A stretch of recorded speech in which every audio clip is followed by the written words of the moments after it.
A father who endured 2 trials and more than 9,000 days behind bars may soon be recognized as a free and innocent man. Thanks for joining us tonight. I'm Rory Johnston. And I'm Carrie Sharp. Russell Mays was convicted in the 1999 death of his infant son, Alex, accused of shaking the boy to cause his death. But after studying a voluminous record, the Nashville DA's conviction review unit says this is a tragically flawed case. Yeah, not only do investigators want Russell Mays freed, they say his wife, who stood by him all along, should have her name cleared as well. Demetria Kaladimas is here with part 1 of her exclusive reporting for the Nashville Banner. Carrie, Rory, this is the first in Tennessee, but one of hundreds of cases of so-called shaken baby syndrome that are being overturned or discredited nationwide, basically because we now know better.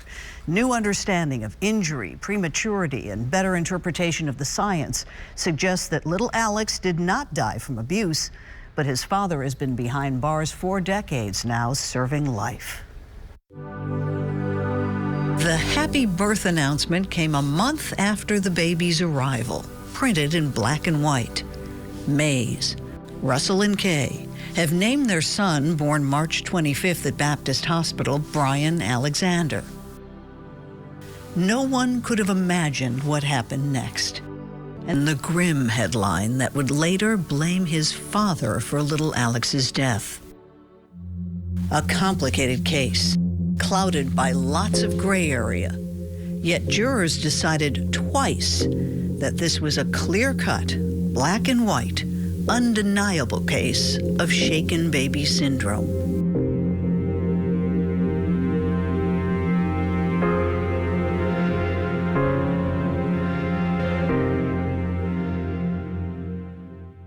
When baby Alex finally got home to his parents in 1999, he already had a lengthy medical history. Born premature, after a difficult pregnancy and induced delivery, he weighed just 3 pounds, 12 ounces. The umbilical cord had tangled around his neck twice. Alex spent 13 days in the intensive care nursery, and a number of odd things happened. One night, when he was less than a week old, his tiny heart began racing, even as he slept. It was stabilized with ice, but the problem, called tachycardia, would return and require a home monitor. Nurses noted that Alex once gained 5 ounces over a single 24-hour period, unusual. And his head seemed to be growing rapidly, several centimeters difference within just 4 days. Russell and Kay Mays were diligent first-time parents. They took a special CPR class for preemies and took the baby to the pediatrician for episodes of coughing and constipation. The medical record shows at least one physician was worried about heart failure. The couple bought a stethoscope.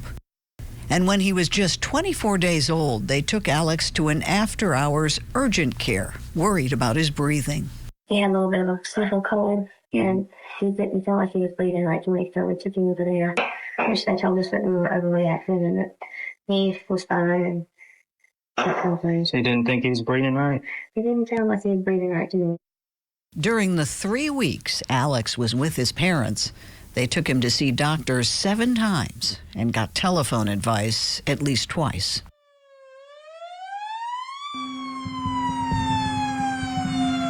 On May 3rd, the 39th day of his life, Alex Mays, at home with his father, stopped breathing. And that was the beginning of a conviction that is now in doubt. What I'm trying to say is, I have never intentionally shaken my child to a physical, hurtful degree. If I had shaken my child at all, it was an accident in picking him up. That's not the way it happened, and that is not the way it happened. People pick up children that way every day, and the injuries that your child has did not come from picking up your child that way, and it came from shaking your child. Over hours of questioning, Russell denied shaking Alex more than 10 times, but detectives kept pressing him. The conventional wisdom at the time was, if You saw a child with a particular set of medical findings. The cause had to be shaking and could not have been anything else. An exhaustive study by the Davidson County Conviction Review Unit has concluded that Russell and Kay Mays did not commit a crime. Doctors were overlooking the baby's complicated medical history and many other potential causes. But it's taken 25 years and new scientific understanding to untangle this case. And all along, Russell Mays has been behind bars. Our legal system values finality. They want cases to be done. And our scientific infrastructure values novelty, values new discovery. I don't think that it matters how many times a person was convicted. If the science is wrong, it's wrong.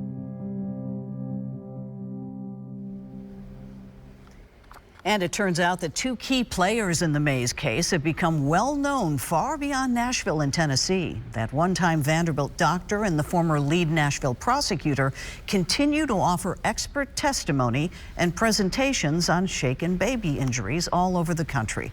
Tomorrow in part 2, we're going to take a closer look at the rush to judgment in the Mays case, why a confession really wasn't a confession after all, and Rory, how the parents lost the right to even decide when this little baby would take his last breath. And again, the Davidson County Conviction Review Unit.